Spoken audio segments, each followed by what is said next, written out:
And we have four wonderful guests. Some have flown in from interstate to talk with you this afternoon.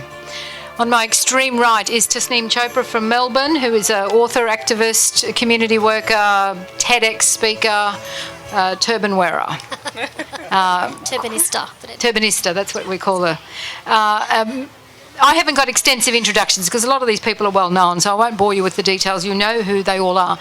Big welcome for Tasneem Chopra. Thank you. Andrew Bartlett, next to her, is ex-senator, Democrat senator for Queensland, and lately has been moonlighting with the Greens in Queensland. Welcome, Andrew.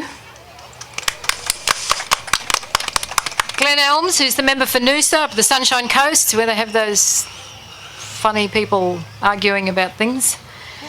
But not in Noosa. Not in Noosa, no. Glenn was the previous Minister for Multicultural Affairs in the Newman government. Big hand for Glenn Elms. And on my immediate right is Dr. Mehreen Faruqi, who is the Greens Member of Parliament for New South Wales. Please welcome them all. Thank you. So I have a whole heap of questions on my piece of paper. It's totally empty. I know what I'm going to ask, but the idea is that we will just have a conversation. And if you need to ask any pertinent questions out there in the audience, please put your hand up and we'll endeavour to get to that as well. But initially, let's go to Glenn, because you're the local. Glenn, in your speech that you gave in the beginning of the new parliament this year, you spoke extensively about the old parties, the Libs and the Labor Party, connecting with the multicultural community and to get a bit more diversity within the ranks of the political party. How's that going for you? Oh, well, early days, and ladies and gentlemen, you'll have to excuse my voice because we had Parliament week before last and I haven't recovered from that with the flu. Look, it's early days, but I think what we need to do is to make sure that our institutions, and the Parliament is probably our most important institution, is more accepting and welcoming for people from diverse backgrounds than what is currently the case. Now, I remember only a couple of months ago looking at Question Time in the House of Commons, and there was the British Prime Minister, and sitting, I think, two down from him in Question Time was a very proud Sikh gentleman, with the beard and the turban and all the rest of it. Now, they can do that in the UK. If they can do it in the House of Commons, we can do it in the Queensland Parliament. And we need to find ways to engage. So for us as parliamentarians and the political parties to reach out, and that needs to be responded to by the different community, diverse cultural groups. So what, if any, was the response from your colleagues and from the party machine? Look, there's two sides to it in Queensland, and I think this probably goes for across the board. There is an acceptance in a lot of seats where you have a high number of different cultures represented in a seat, and the vote tends automatically to go to the Labor Party, and I would say that they don't do anywhere near enough to earn that vote. On the other hand, I represent a party that in a lot of cases is seen as a party of the middle-aged Anglo-Saxon Protestants or Catholics, and we don't reach out there, and we're not earning the vote either. So sooner or later, one of us is going to have to take up the cudgel and really go out there and communicate with people, try as best we can to understand, and the way we will do that is by bringing people from the 220 different cultural groups that make up Queensland into our midst so that we can learn. Okay. Mehreen, you obviously have beaten the glass ceiling, so to speak. Woman, Muslim, Pakistani heritage. What got you involved in politics? Good afternoon and Assalamu alaikum everyone, and Eid Mubarak to you all. It's lovely to be here in the sunny Queensland, and thank you very much, Yasmin, for inviting me as well.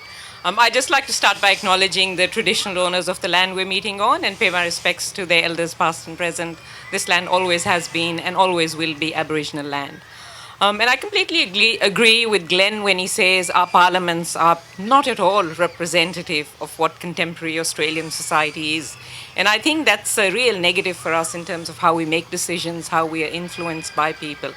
And it is quite telling that the first Muslim woman ever to enter any Australian parliament comes from not the two big parties, but a smaller party, the Greens. And, I grew up in Pakistan. I never even dreamt in my wildest dreams that I would be sitting here one day in Sydney, in New South Wales Parliament. So it happened for me really organically. If there are immigrants here, you would know when you come to Australia, and I came here in 1992, there's so much you have to do, find jobs. I came here with my husband, my 1-year-old son, and literally 2 suitcases. And that's a very common migrant story. So it does take years. It took me 10 years before even I thought about being involved in the political process or actually in activism in Australia.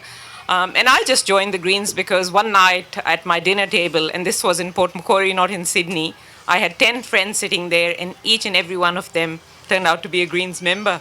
And that was kind of my turning point. I had worked with these people in the environmental movement, in the refugee movement.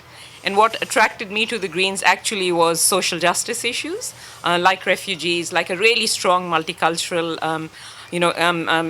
philosophy, and the inclusion of everyone in society. So that's what got me started in the Greens, and it just went on from there. Andrew, we've spoken a number of times about how to make that engagement with politics and ethnic communities. What sort of... I think because of the social justice issues, a lot of people are admiring of the Greens, but the Greens have still got to get to a stage where they are a major player. So that sort of puts people, well, why vote for the Greens? Because they can't affect policy, all those sorts of issues. What sort of impediments have you been seeing trying to connect with ethnic communities? Well, I think the impediments are more internal to the organisations. I guess my past experience with the Democrats and also with the Greens in Queensland. I think the Greens in New South Wales are doing better than we are in Queensland, where we aren't doing very well with diversity in our ranks. And when I was in the Democrats, the situation was the same, and we really had to do that proactively, reaching out. I mean, we're working with a lot of people in different migrant communities and across different cultural backgrounds along a range of issues, some of them around things like refugee issues and particularly around the terror laws and those sorts of things, and people who are feeling they were targeted by those. But there's a difference between working with people around an issue and actually encouraging them and welcoming them into your organisation. I think there's a tendency to feel, well, we've got all the best policies, people should just recognise that and join us, same as they should all vote for us. That doesn't work that way. You've got to, I think, go out and encourage that. And when I was at the Democrats, I guess, and in Parliament, I did that to some extent. I put a person on staff who was Muslim and had a job. Part of their job was to actively go out and do outreach and work with people, encourage them. We ended up having, in one election, I think 5 of our candidates out of 30 were Muslims in southeast Queensland. That was towards the end of the Democrats, so we sort of disappeared and that all didn't go anywhere very much. But it was really, as with, where we do even worse, I think, is in regards to engaging with Aboriginal and Torres Strait Islander people. And I think it is making that active choice to make it a priority for your political party and indeed for your organisation as well.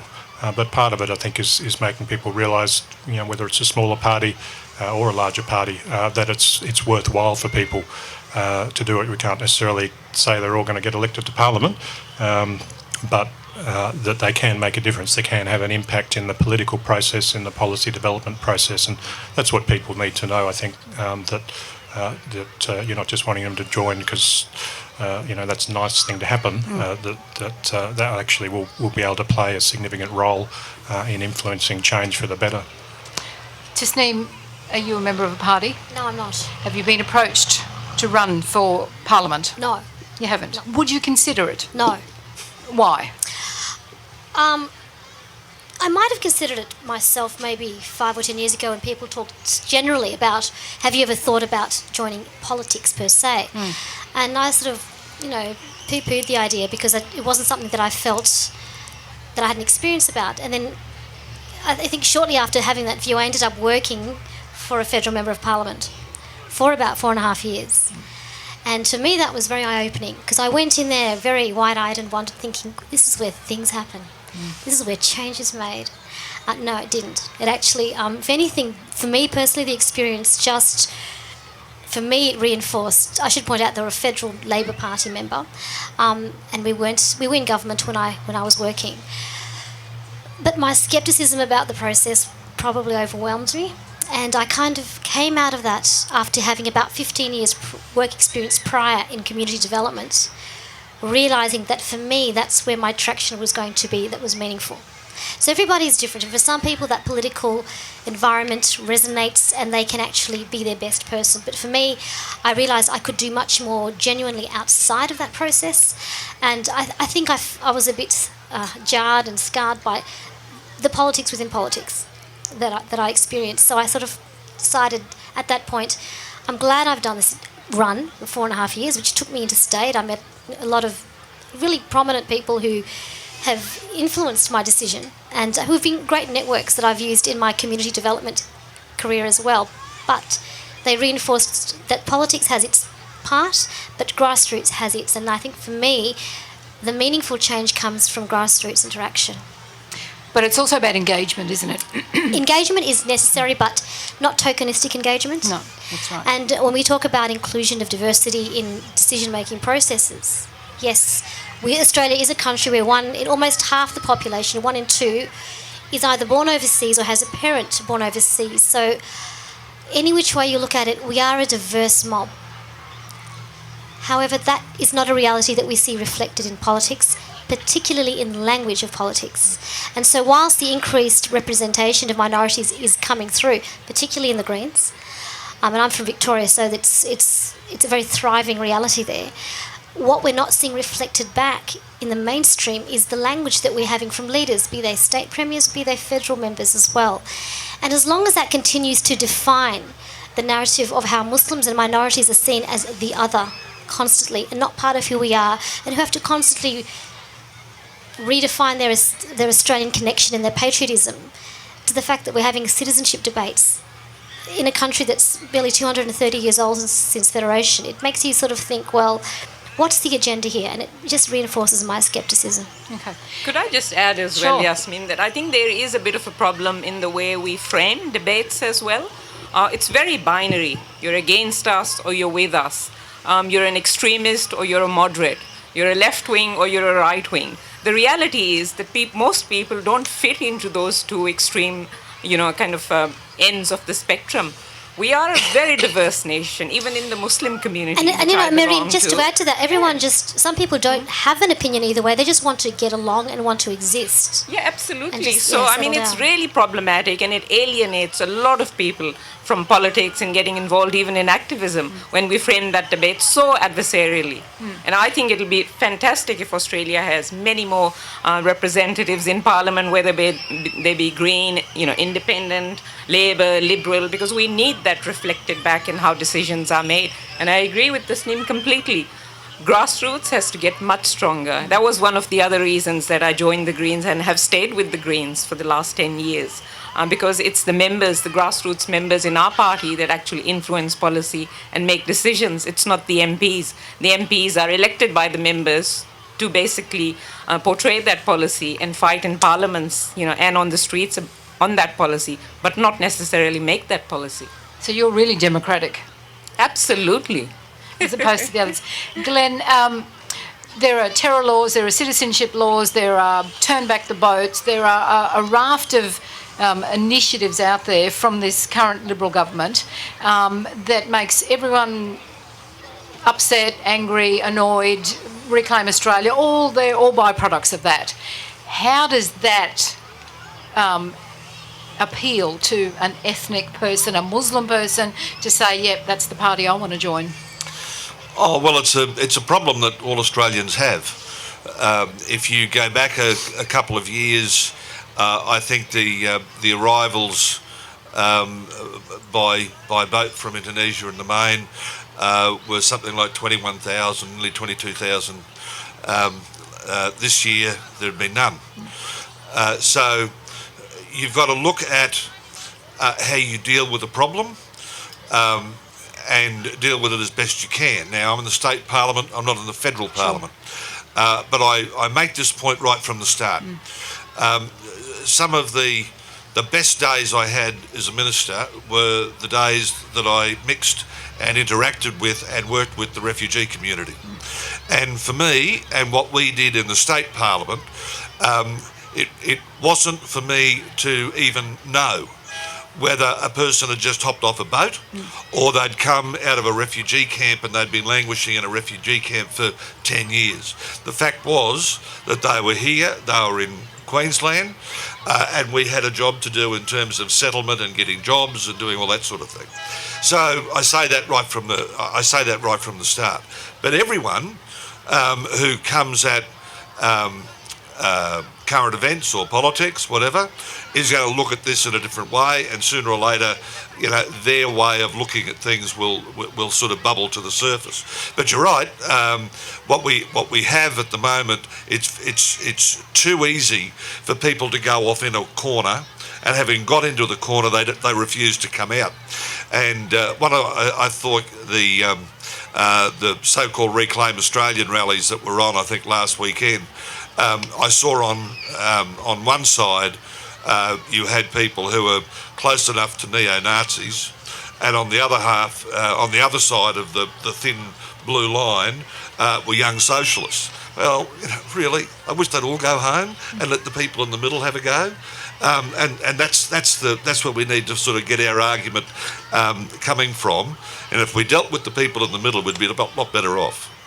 Andrew, sorry. The problem was, though, that a government MP stood up with those Reclaim Australia people who were spreading racism and hate and actually welcomed them as his friends. I think this is when the leadership has gone completely mad. This is legitimizing what those people are doing. And Glenn, that's a sad state of affairs. Glenn, if you were in that position, would you have told George Christensen to stay at home? He's not someone I speak to. Oh, okay. There you go. Look, I had a look at the speech that he made, and the speech wasn't half bad.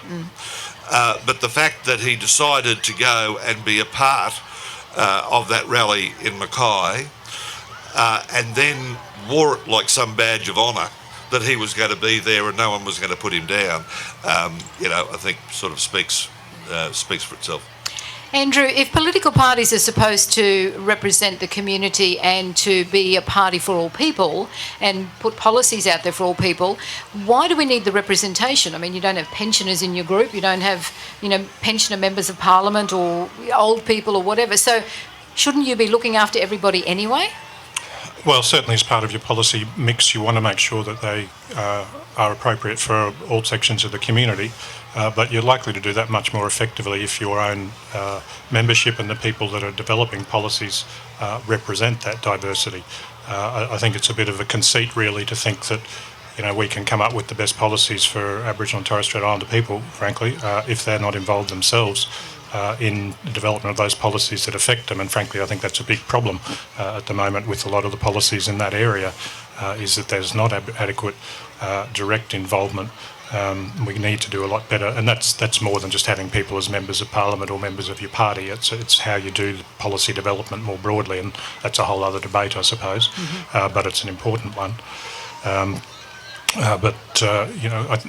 think that's part of why you need diversity. It's not just a mathematical formula that you can tick off to feel good about. It's because you will then get that better reflected in not just the policies, but the way you communicate, who you communicate to, who you engage with, and more of a recognition to people that their communities and their views matter.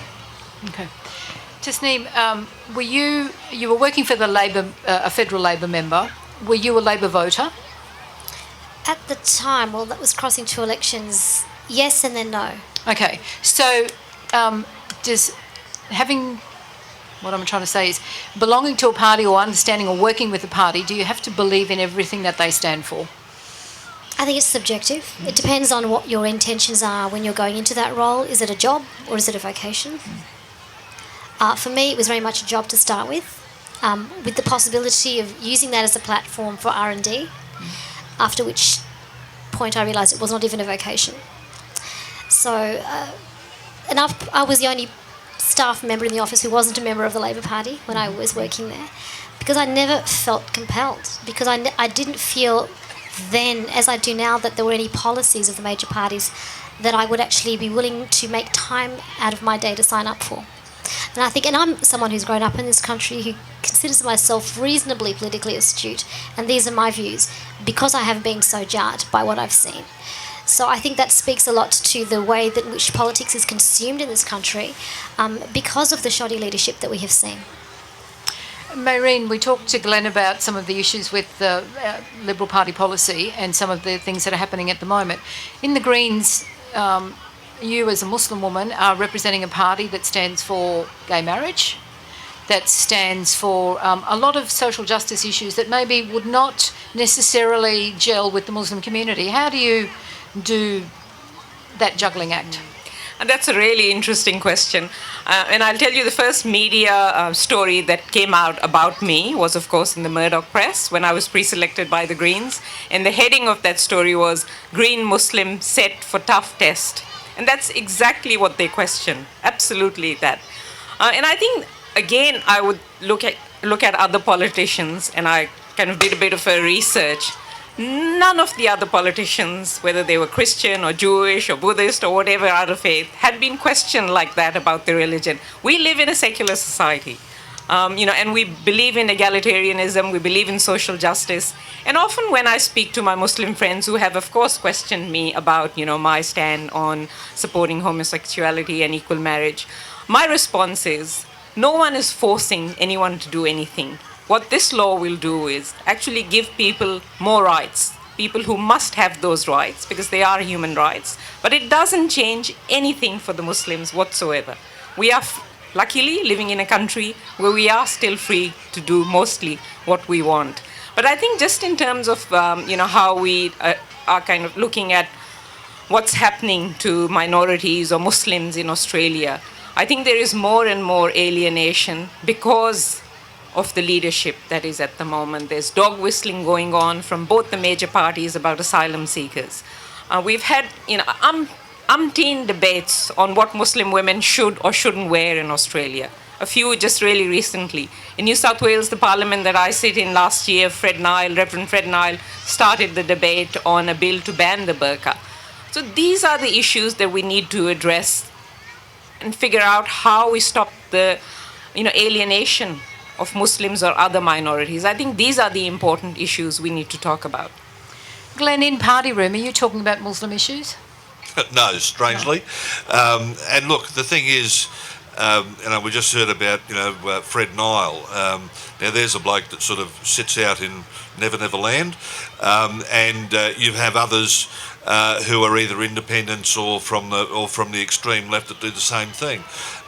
Look, I would hope that those people increasingly become more and more marginalised, because when they say something, a newspaper will write a headline. And we don't want those headlines. We want people to be able to engage in their own debate in their own way. And in the party room, and be it mine or the Labor parties or whoever, these are not issues that are coming to the fore. I think in some ways they should, and not so much from the point of view of how we develop policy, but going right back to the start, we'll develop the policy well if our party is more representative of the Queensland population. Andrew, I think it was you, said in terms of the number of people who were born either overseas or had a parent born overseas. Well, there's 700,000 Queenslanders who are either born overseas or have a parent born overseas. And no one is really going out and embracing those 700,000 people. And that's what we need to do. And if we do that, and if those people make up the branches of a political party, and I understand that, what being able to work in a grassroots basis and all the rest of it, and that's important. But if the basis of your political party is made up of an increasingly diverse group of people, then those views bubble to the surface, and the political parties start to represent that base. Yes, but those views also bubble to the surface. Also, they displace your policies. Oh, they can. Because automatically get a different viewpoint, and you might not have a turn back the boats policy because the grassroots of the people have suggested that's probably not a good thing to go down. However, it doesn't fit the current debate. So how much do you listen then to the grassroots? Like Maureen says that their Greens grassroots actually make their policy they implement I've got 240 people in my branch. I take a fair bit of notice of what they say. And you know, we've just had a convention a few weeks ago. There's 500 or 600 delegates that turn up and debate motions. I'd be lying to you if I said that I'd like to see that I wouldn't like to see a greater range of motions debated, because quite often they tend to be about the same old thing. But that's something for the development of the party, and that's what I'm advocating. You know, you will be a success, and you will be, and success is defined by being in government. And if you're in government, then you're in a position to be able to do something worthwhile. And that's where I want to see my party develop into. And by doing that, we'll be able to continue some pretty good work that we did in the last term. That's right, but isn't the objective then, like you said, is to get into Parliament to start with, into government? And to get into government, you're going to have to appeal to more than just the diverse communities. You're going to have to appeal to 70% of the Australian population. So you having small special interest group policies isn't necessarily going to be reflective of what everyone else wants. That's why the Greens are having the problems they had. The Democrats had those sort of problems. They've all got the problems. Exactly. So if you're looking at more of a wider viewpoint, you probably can't afford to have some of these small interest groups. I don't think we can afford not to. You have... You're in government without us, so what difference does it make? Yeah, but you can't... I don't believe that you can stay there without you. You know, you've got to be able to present yourself as acceptable to the 220 different cultures that make up modern-day Queensland. There's 100 different religious or belief systems practiced in Queensland today. None of those people should feel threatened by you. But I can tell you that there's a lot of those people that do feel threatened by politics generally, and by the people that make that up. So that's the challenge for us. And if we can, by bringing in, say, the Muslim community, here we are, but by bringing in the Muslim community, and if the policies, particularly in the multicultural sector, that we can develop and present things that the Muslim community think, gee, that's a good idea, I'm happy with that, I'll work with them, then we've got a fair chance of electoral success, and we've got a better chance then, we've got an absolute chance then, of being able to put those things into place. So no idea is a good idea unless it's your idea? I mean, the Greens come up with great ideas, the Labor Party come up with great ideas. Oh, look, we are adversarial, like Maureen says. Why is it that the Tony Abbott and those in charge can just sit back and say, that's a bloody good idea, let's take that? Well, you'd be surprised how often that happens. People, and I can't speak for the federal parliament, but in the Queensland parliament, you see 30 seconds on the news at night that comes out of question time that has 89 members on different sides yelling abuse at each other. That's what you see. Why? Because it makes good television. But for the rest of the day, that goes until about 10:30 or 11 o'clock at night, you would be surprised how much bipartisanship there is through the legislation that goes through the House. You know, it is there plainly for all to see, and that's across all sides. I suspect the same thing applies in the federal parliament and in New South Wales. Andrew, when you were in the Democrats in the Senate, you had some interesting times. I think the GST was introduced when you were there, and a few other negotiations happened along the way. You went from a very strong party with a larger proportion of the Senate vote and down to just one or two at the end. What was that engagement like, working with the big parties and trying to get some of your special interest policies up? Excuse me. Well, like a lot of things in Parliament, at least, it comes down to numbers, and when you've got leverage through the balance of power in the Senate or in the parliamentary chambers, then you've got, they're more inclined to listen to you. When that brief period happened when John Howard's government had control of the Senate in their own right, they suddenly stopped listening to you. In fact, they even stopped talking to us in some instances. because they didn't feel it was worth the bother anymore. But that's in terms of legislation. There's a whole lot of other ways that you can get issues raised, and you can ensure that voices are heard through parliamentary processes. And frankly, I think it's a real shame that politics doesn't do a lot more of that, using the mechanisms of Parliament to empower the community, the sort of community development ideas that actually Parliament could encourage and facilitate a lot better than it does. It does focus back down on the adversarial more than it does, or the positioning in regards to the political issue at the moment. And maybe it's just I'm getting older and grumpier, but I think it's getting worse than even 10 years ago. It's a lot more. The debate's a lot more antagonistic and a lot more shallow than ever, and that puts people off in general.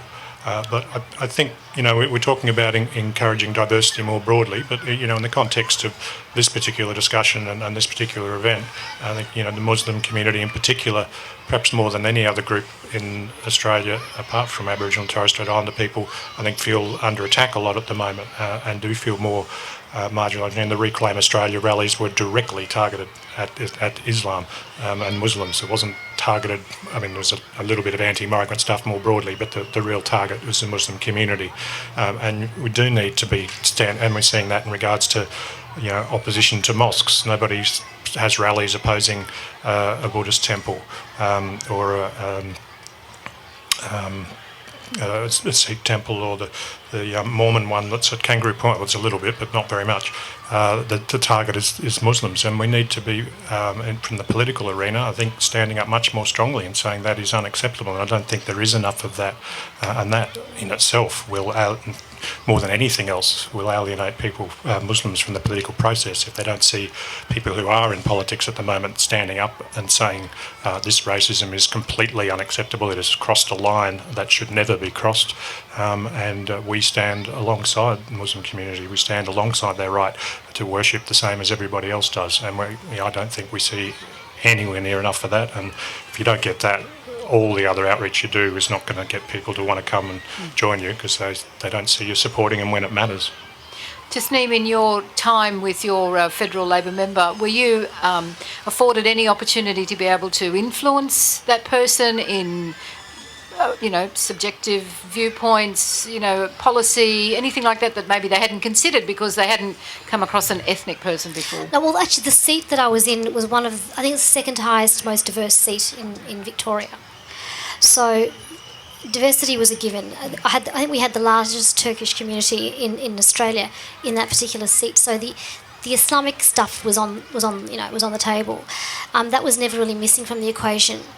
But if I can just go back to what Andrew and to Glenn were echoing to some point, and I think back then and even now, I feel that governments they've manipulated the fear card to such an extent that they need to be called out. The fact that as soon as you want to question the Islamophobic policies or Islamophobic language that's being used, you're basically responded with, well, it's national security. So anything to do with the Muslim question that's considered dubious, that must be managed, is a national security issue. So it would be ludicrous if it wasn't so frightening.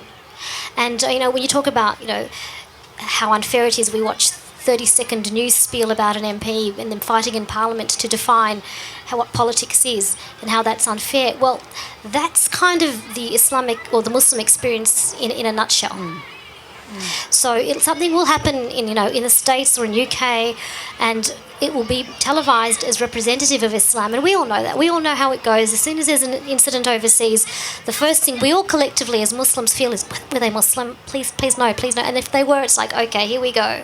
And if they're not, it's like, oh, thank God, we dodged that news headline tomorrow. Because they become representative of us, who we are. And this absolutely unrealistic, overblown idea that Muslim equals national security has been blown so out of proportion that we forget the biggest killer in this country that is most present, and Yasmin, you'll know that, is domestic violence. Domestic terror, as what I prefer to call it, is the biggest killer in this country. No Australians have died of terrorism in the last how many years? 5, 10? But how many Australians have died of domestic violence? Numbering into the hundreds, if not thousands. Nobody's having that conversation. Nobody's having that conversation. In America, just yesterday, President Obama, I actually heard on a radio interview him say, no Americans have been killed by... the number of Americans killed by terrorists in the last 5 years was something like about, I don't know, 50 or 60. The number of Americans killed because of gun laws being an epidemic in this country was something like 50, I don't know, was it 50,000? So fear has to be put in check. We've completely missed the ball because it's politically convenient, and there's a lot of usefulness in locating fear, as we know has been used as an election motive in the past. But the consequences of that at a grassroots level mean that as Muslim women, as Muslim children, as a Muslim community, we're on edge when we're participating in the public space because we're being watched, we're being over-scrutinised, and ultimately we're being victimised. And it is a sad state of affairs when, Muslims have been in Australia for a very long time, since the mid-1800s, and they came from my part of the world, around Afghanistan and India. They came as cameleers, and they've been part and parcel of Australian life for a very long time. But now we know why and how we've come to this state, but we have come to a point where, every single Muslim is kind of expected to stand up and apologize for any atrocity around the world that has been done by a person who might happen to be a Muslim. I mean, that has to be turned around. Glenn, do you operate in a cone of silence? What does it take for you as a party member to be loyal to the party, but really stand up and say, look, I just don't agree with that particular line that you're pushing? Most don't, I've got to say, and I think that's true of any political party. Most tend to stay within the confines that are set down. We all tend to want to make sure that our time in the Parliament is longer rather than shorter, and that's probably a way to guarantee that. I find myself, as I get a little older, most people as they get older get a bit more conservative. I tend to find myself getting a little more progressive, and I joined the old Liberal Party as it was in Queensland in 1973, so it's a long time ago.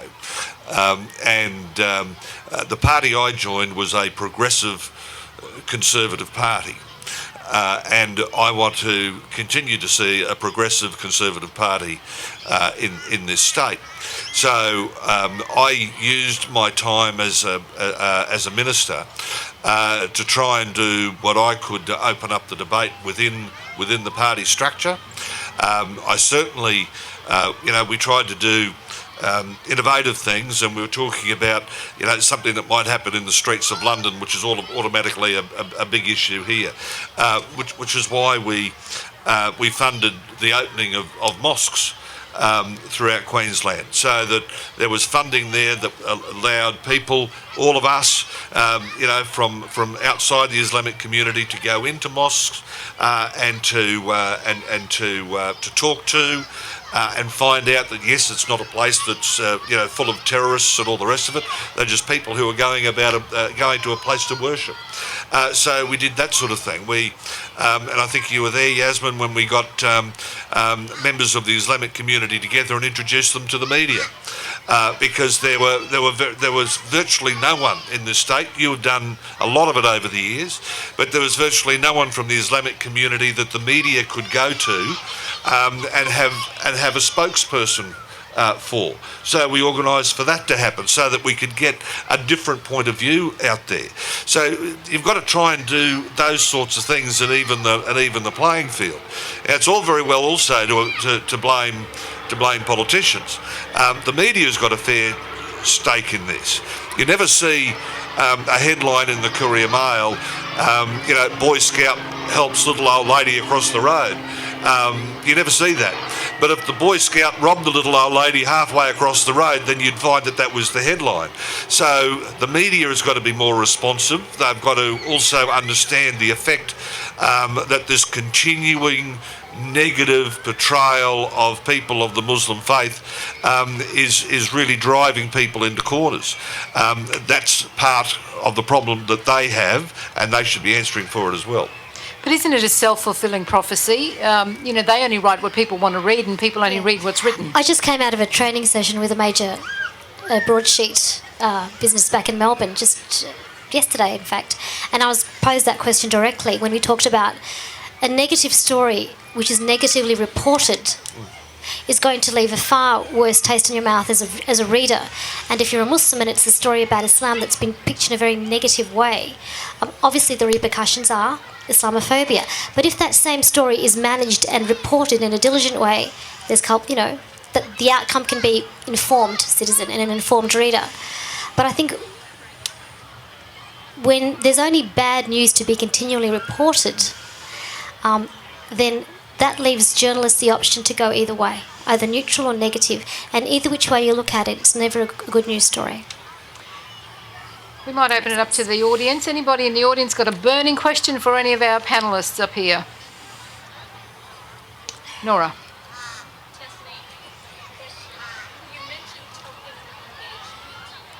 Sorry? Token engagement? Yes.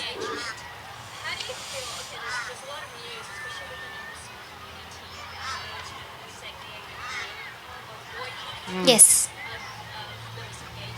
That was my next question on my list. Yeah. So I'm curious you obviously do a lot of engagement. So what's my opinion about engagement with government and federal bodies? Of course you do. Of course you look to Victoria.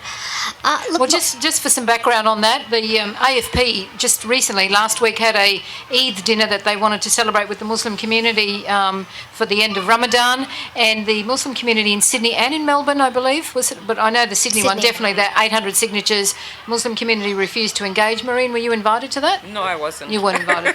But they refused to engage and their dinner was cancelled. yes, it was. Would you have gone? To the Sydney one, I wasn't invited. No, sorry. Look, it's just, I think the community has reached a point where it's no longer oblivious to the line between goodwill and pretend.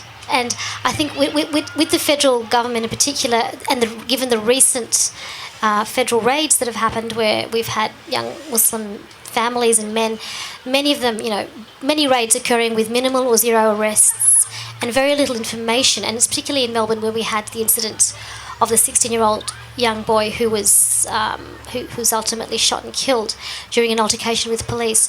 But it's been over 1 year now, and we still don't know the reasons why and what led to the death, which involved federal police.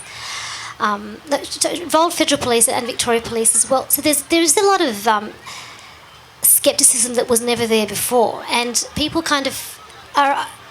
My experiences and the conversations that I've had with people who were signatories on that list of boycotting the dinner were that there's no transparency. There's a lot of give, but there's a lot of take from the community, but there's no give back. There's a very, we'll shake your hand with one and then we'll stab you in the back with the other, to be very crude about that, as an example. So there is reluctance to engage with a policing apparatus that's considered to have a very secret agenda and who are not being upfront or transparent. And in many ways, this is kind of mirroring the rhetoric about the government legislation in general, the way it's heading, whether we're talking about the Border Protection Law or whether talking about the anti-terrorism law period. There's a lot of lack of transparency in what goes on, and yet there's this perceived hand of friendship that's being extended. So people are looking at it very dubiously, and I think rightly so, given the climate that we're in. And it's not just the Muslim community, it's communities across the board who are really sick and tired and frustrated with this tokenistic consultation exercise, which is really a tick box. And I have responsibility for 12 portfolios for the Greens. So I work with communities on environmental issues, on transport issues. Exactly the same story panning out. The community is not being listened to at all. And that's why you see more and more people getting out on the streets. They're actually not being invited by the governments to the table, because the people who are being invited to the table are the rich, the influential, the corporations, the banks, the financiers. So people have found, they're insisting on other spaces to do this. Australia has a representative system of democracy, and I think we have very little participatory democracy here at the moment. So we could learn quite a few good lessons from the Northern European countries, which have some really amazing formal processes for communities, not just to vote and say, okay, we've done our democratic duty, but actually be engaged in the whole decision-making process as well. Andrew, if people aren't being listened to and they're not engaging and they believe that they're tokenistic, how difficult is it then to actually get them on board?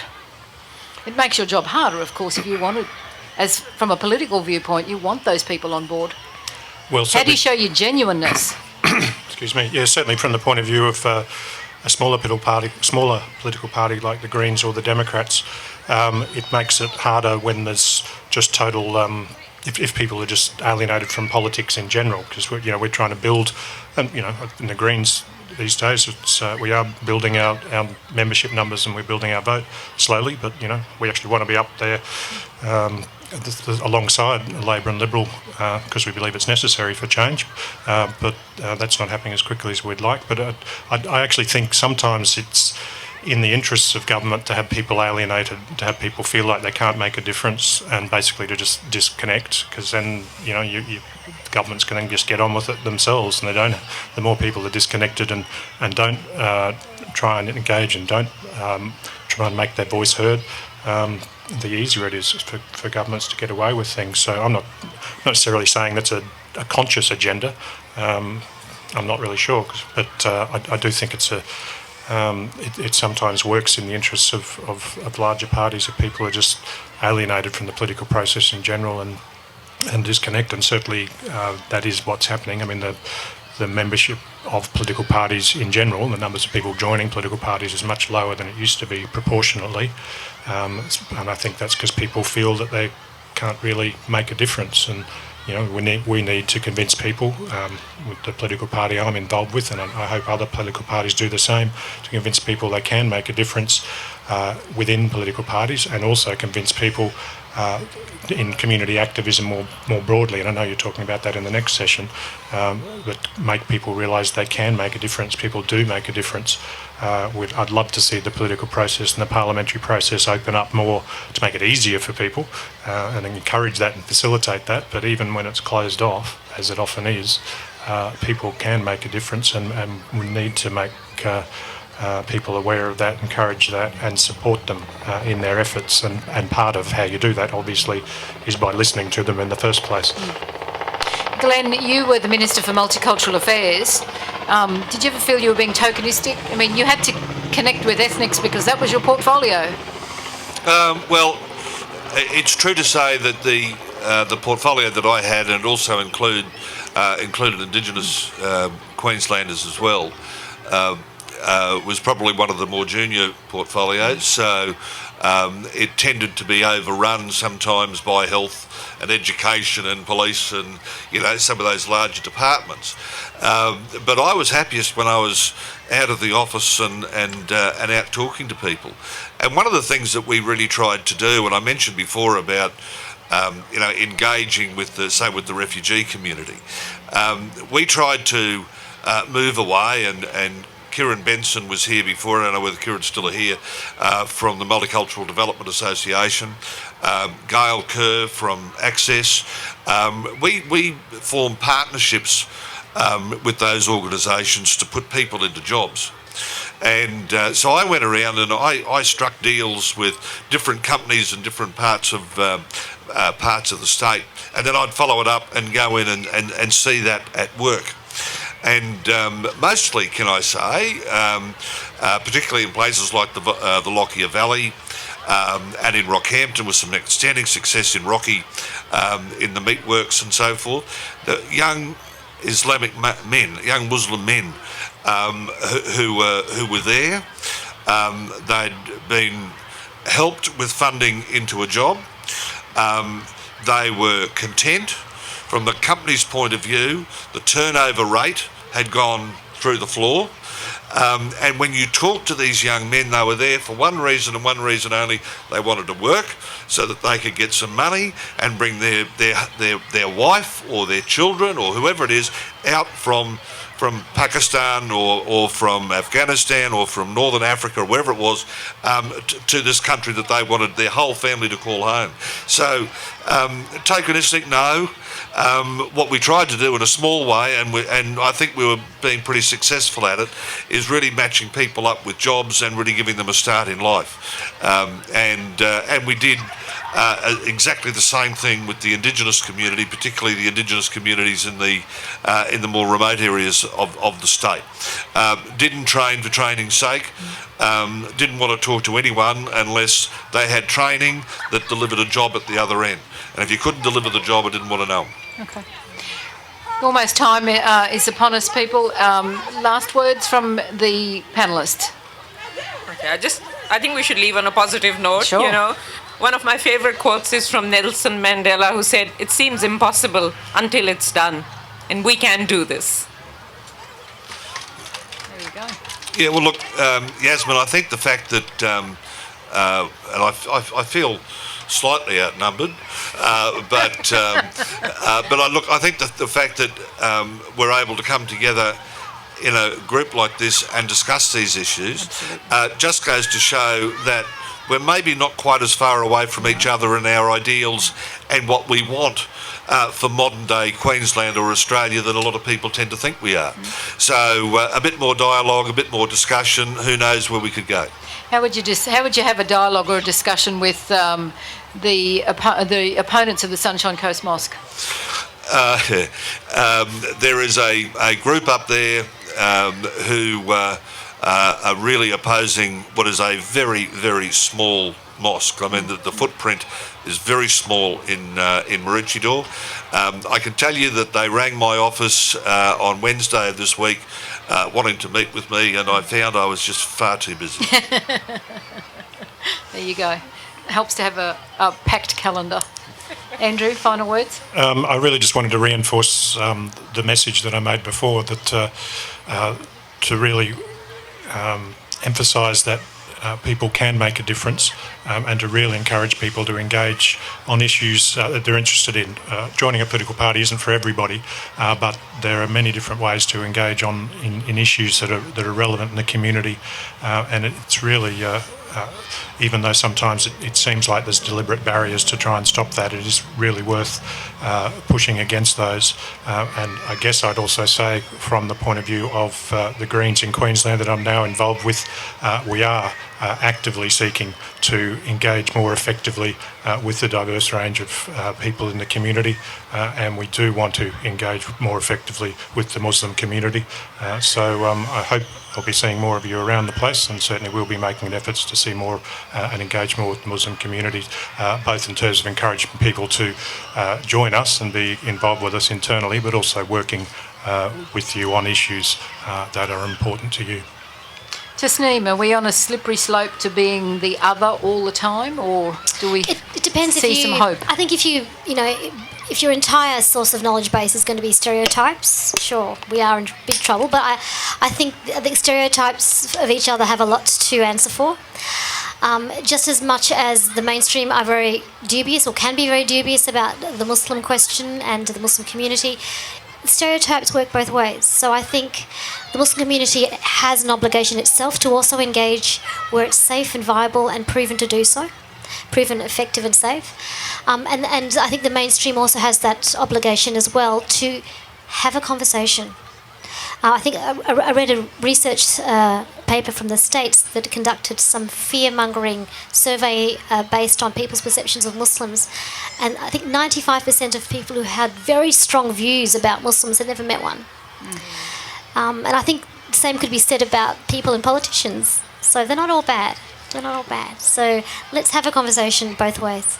Just to finish up, Three of us are really good. At least three, yeah. Well said, Jen. Tasneem, just to finish up, in your TEDx speech you told of an incident about your handbag. Can you just explain the All significance right. of your handbag? It's with Nora. It's with Nora at the moment. No, okay, so I was at this is verbatim. I was at a busy intersection of a Melbourne road. This is about 2 years after 9/11. 2 years or 2 months, I can't remember now. 2 years or 2 months after 9/11, I was crossing the intersection with a friend, and we were at a traffic light. The traffic light was red, and this car pulled up to the light while I was standing there just chatting away with my friend, in mind you, in a very cosmopolitan, multicultural part of Melbourne. I was dressed something similar to this, a top and pants, and I had my handbag on my shoulder, and my friend was just in her jeans and top. This car pulled up, and there was a couple of young Bogans, okay. Bogans in the car who wound the window down and they stuck their head out and yelled out to me, where's your bomb, baby? Literally, that's where's your bomb, baby. I was kind of dumbstruck at first because I didn't think I heard it right, but they're laughing, saying ha ha ha ha. So then I liked to answer back. I had my handbag on my shoulder and I actually gesticulated, meaning in the bag, and they went through that red light so fast because they believed me. Stereotypes. Ladies and gentlemen, please thank our panellists, Tasneem Chopra, Andrew Bartlett. Bartlett, I beg your pardon, it just went right out of my head, Glenn Elms and Marine Faruqi. Thank you. Thank you.